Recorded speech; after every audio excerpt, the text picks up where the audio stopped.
ایک شہر میں دو میاں بیوی رہا کرتے تھے۔ ایک دن میاں آفس سے گھر آ کر بہت خوشی سے اپنی بیوی کو کہتا ہے، ہم کل دوسرے ملک جائیں گے، میرے آفس والوں نے کہا ہے۔ ارے واہ، ہم کل پردیس جائیں گے، یعنی دوسرے ملک جائیں گے، اتنا مزہ آئے گا۔ میرا تو خواب تھا کہ میں کبھی نہ کبھی دوسرے ملک ضرور جاؤں گی۔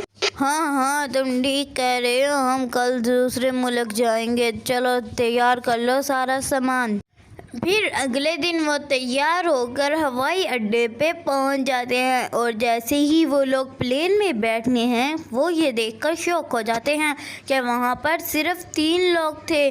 اس کی بیوی ڈر جاتی ہے اور اپنے شوہر سے کہتی ہے، ارے مجھے ڈر لگ رہا ہے، اس پلین میں صرف 2 لوگ ہیں۔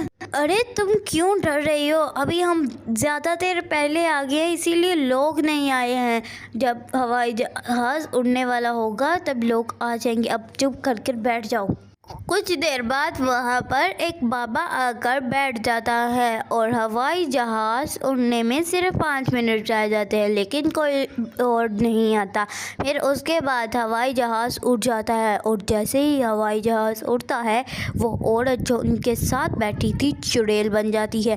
بابا اٹھ کر سائڈ پہ کھڑے ہو جاتا ہے۔ میں نے آپ کو کہا تھا نا کہ کچھ تو گڑبڑ ہے، لیکن آپ نے میری بات نہیں مانی، وہ دیکھو یہ چڑیل ہے۔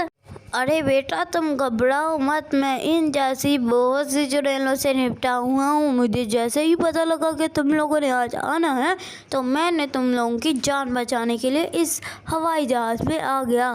نپٹا ہوگا تم کوئی چھوٹی موٹی چڑیلوں سے، میں کوئی چھوٹی موٹی چڑیل نہیں ہوں، میں نے 100 لوگوں کا قتل کیا ہے۔ میں کیا کروں، تو ہی تو ہے تو چڑیل ہی نا، اب دیکھنا میں کیا کرتا ہوں۔ پھر اس کے بعد بابا کچھ پڑھنے لگتا ہے، اور چڑیل وہاں سے غائب ہو جاتی ہے۔